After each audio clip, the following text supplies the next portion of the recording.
hari ini kami Femelu sudah bersama dengan owner Kado Estetik. Hai. Oke, sebelumnya perkenalkan diri dulu Kak. Kenalin, saya Vera Dila, owner dari Kado Estetik Osnawi. Oke, ini sebuah kebanggaan juga nih bagi kami, Kakak sudah bisa memberikan waktu dan kesempatan pada sore hari ini mau berjumpa dengan kami tim Femelu. Nah, di sini mungkin banyak sekali pertanyaan nih dari mahasiswa ya Kak, terkait dengan usaha Kakak yang ada di Loksmawe ini. Nah, sebelumnya boleh nggak Kakak ceritakan background Kakak dulu? Jadi saya Vera Dila, saya alumni dari Ilmu Komunikasi Universitas Mentisoleh tahun 2018. Untuk background pendidikan atau asalnya dulu ya, asal saya dari Aceh Timur, tepatnya di Diraya. Diraya itu di mana Kak? Di Kampung Jalan Aceh Timur. Oh, Aceh Timur ya guys. Jadi buat kalian yang orang-orang Aceh Timur mungkin udah kenal nih sama owner Kado Estetik nih. Oke, jadi Kakak ini sebelumnya memang udah di dunia bisnis Kado Estetik ini atau mungkin ada kegiatan sehari-hari yang usaha lain? Untuk Kado Estetik ini mulainya dari tahun 2021. Itu udah lama ya? Udah lumayan lama, di jalan 3 tahunan.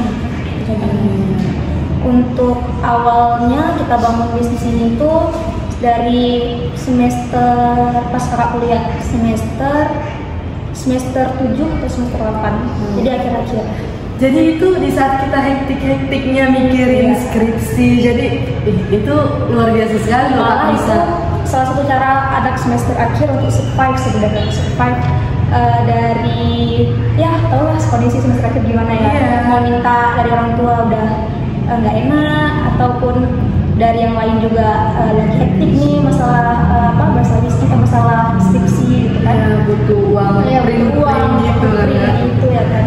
Jadi inisiatif lah akhirnya mulai coba untuk buka usaha. Jadi mungkin ini Kak buka usaha ini karena hobi Kak atau memang pertamanya karena diminta buatin buket gitu baru ini? Enggak sih, kalau untuk hobi terakhir kali kakak buat untuk handmade itu SD kayaknya. Pernah nggak kalian buat handmade bros gitu? Oh iya, tahu. Ya, sekarang ini lagi tren lagi nih, kayak gelang manik-manik gitu. Jadi kalau untuk handmade itu terakhirnya SD kakak buat. Untuk Kado Estetik ini itulah asalnya dari inisiatif kita untuk survive di kantor. Sebenarnya Kado Estetik ini awalnya kita pun merintisnya bertiga. Bertiga, ada Kak Aina, ada Kak Hastiki, ada Kak. Oh, jadi itu satu jurusan Kak atau memang sahabat dari lama? Jadi kakak ini backgroundnya selama di Loksmawe sama kuliahan. Kakak itu di pesantren Darul Muarif Al-Aziziyah. Mungkin ada yang tahu Darul Muarif di Simpang Len ya. Nah di Simpang Len. Nah dari situ kita itu satu kamar bertiga. Terus untuk survive akhirnya kita mulai nih untuk cari-cari gimana diapain nih biar misalnya ada duit untuk bayar uang bulanan di pesantren gitu kan. Udah mulai akhirnya bertiga dapat ide buat untuk snack box. Snack box dulu ya, snack box. Setelah itu baru berkembang jadi frame, kemudian nanti ada himpers, baru ya akhir-akhirnya baru mau gitu. Wow, ini luar biasa sekali guys.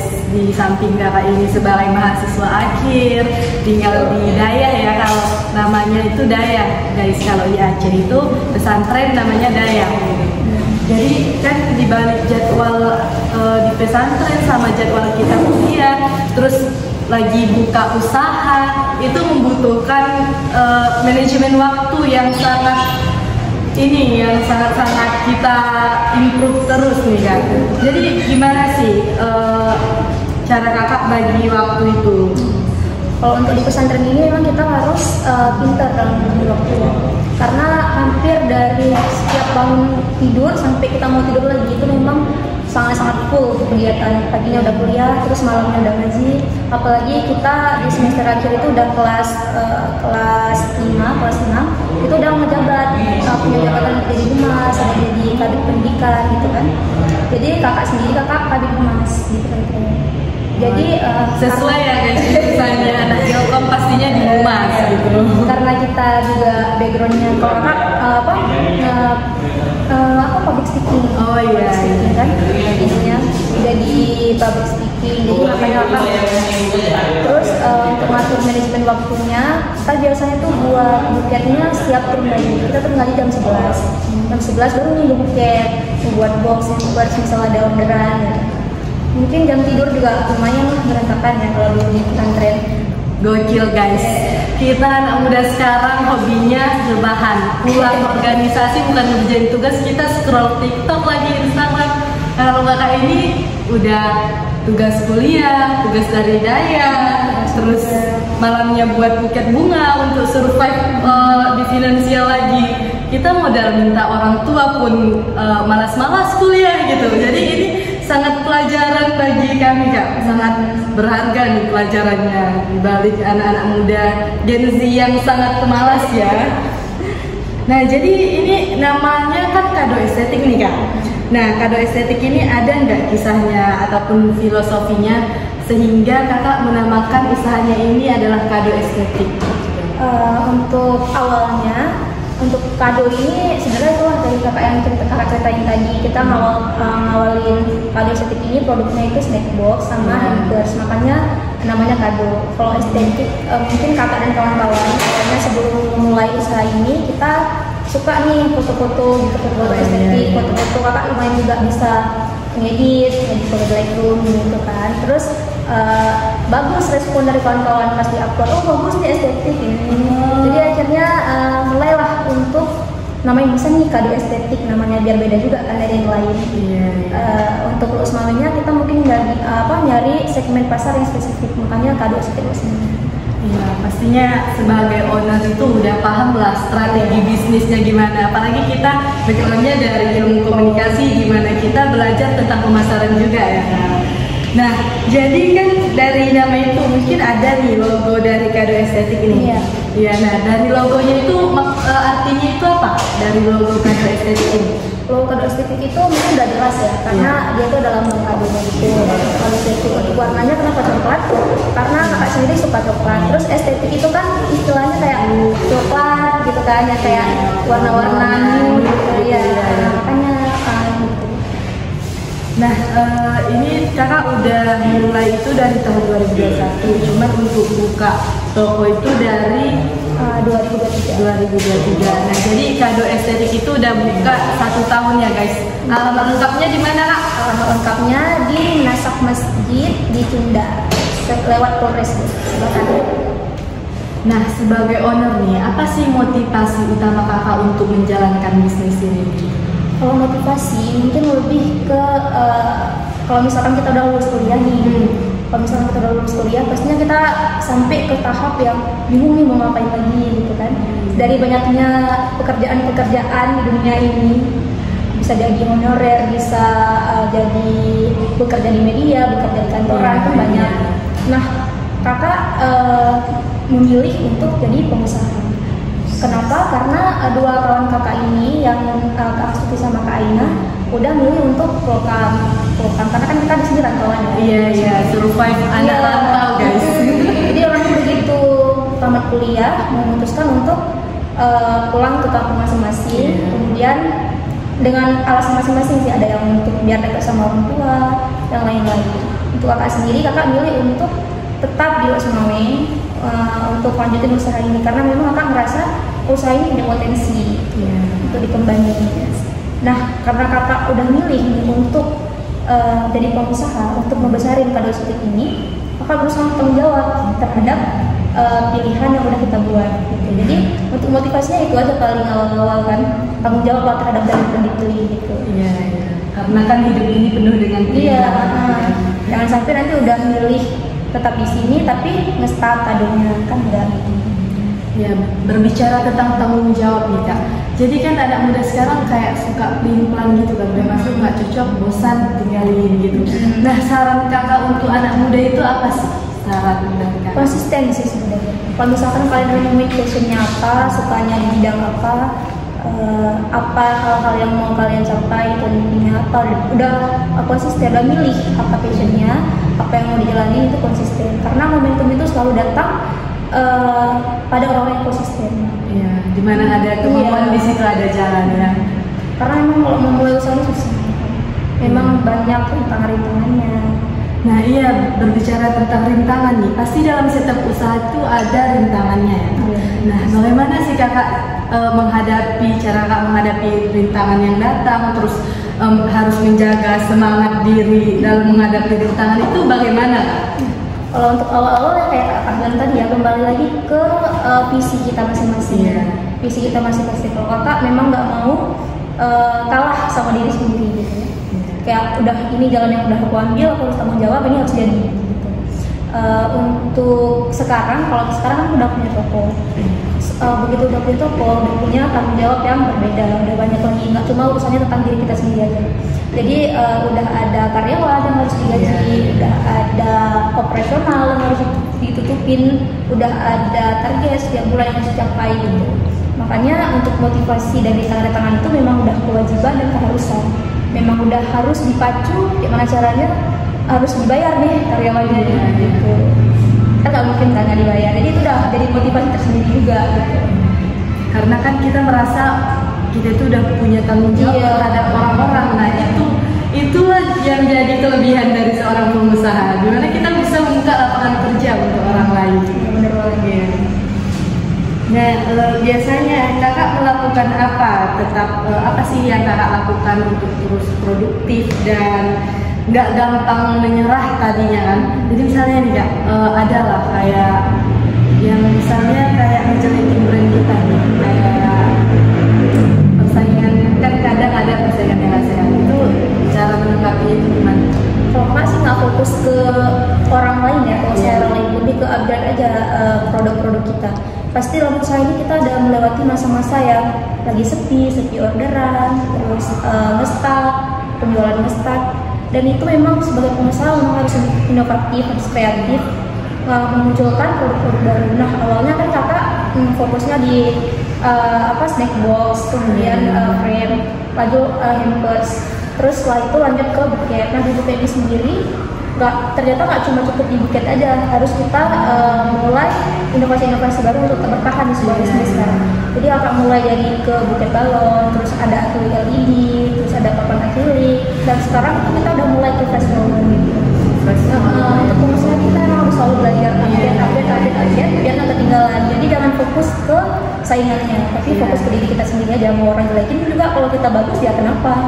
Iya, karena berlian ditaruh dimanapun pasti tetap berharga. Nah, jadi ini mengingat perjalanan kakak sendiri nih, hal apa sih yang seperti kami ini yang harus dimulai sejak kuliah gitu? Menurut kakak, hal utama yang harus kalian cari sebagai mahasiswa semester 3 ya, passion sih. Passion kalian cari, passionnya di mana? Kalau kalian udah nemu passionnya di mana? Kalau kalian udah nemu passionnya lebih awal, jadi kalian bisa fokus lebih awal gitu. Bisa mulai lebih awal, misalnya nih kayak kakak kan dari semester 7 udah ngebuket, setelah aja udah tahu nih bisa nih aku buat buket, terus tiba-tiba kakak ada mikir bisa nih cuan dari sini. Jadi kita masih pas sudah tamat, pas sudah selesai kuliahnya, kita udah tahu arahnya mau kemana gitu. Kalau kakak kan mulai untuk jadi pengusaha ya udah, jadi dari awal kita udah tahu passionnya, tinggal lanjutin aja.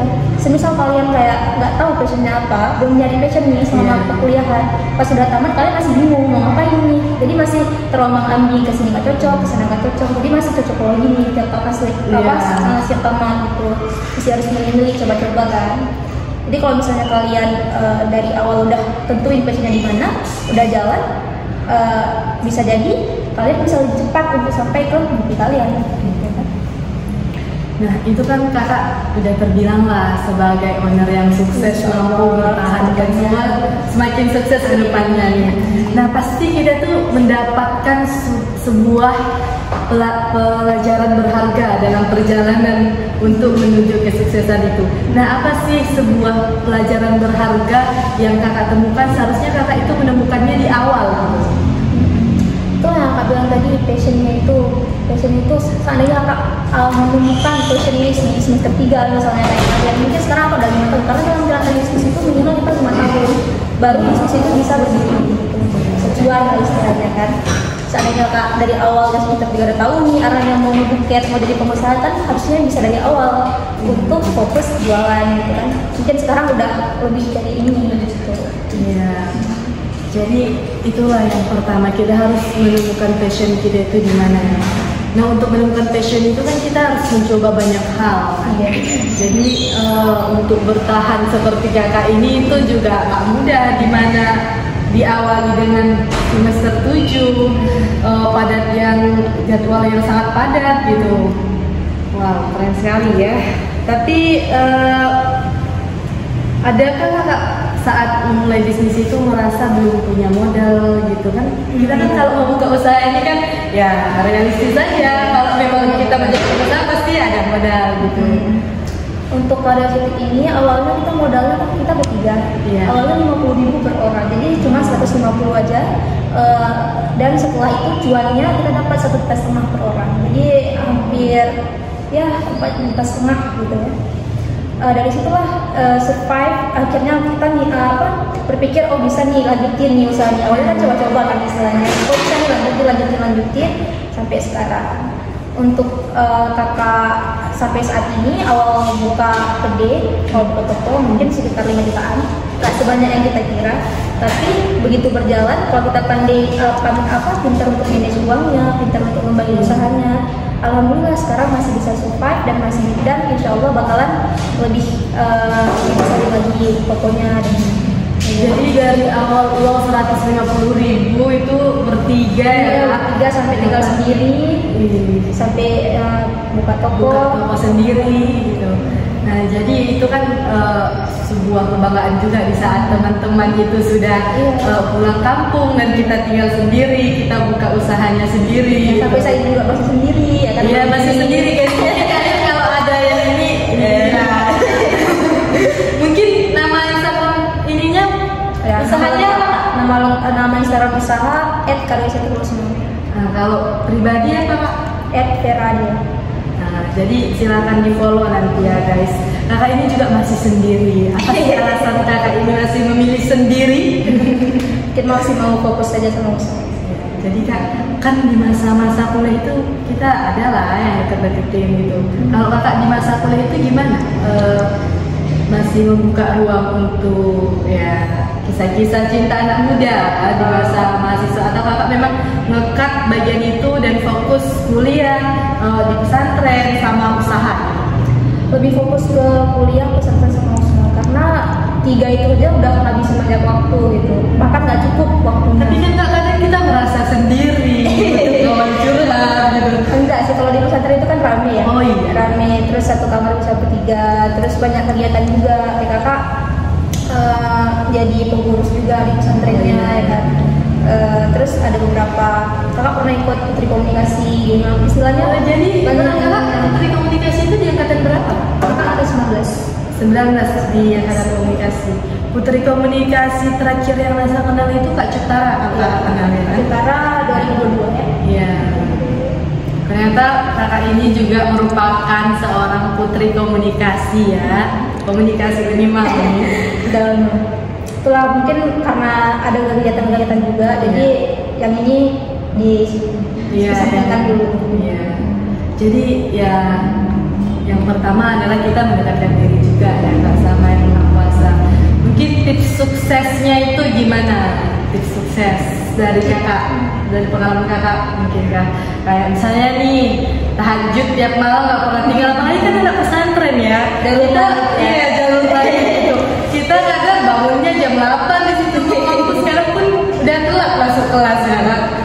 Di samping jalur langit ya yang nomor 1, terus yang kedua konsisten, terus berani ngambil resiko, karena kan yang namanya usaha ini kita harus berani dan cepat ngambil resiko, cepat ngambil peluang gitu, harus inovatif, kreatif, banyak yang dituntut gitu.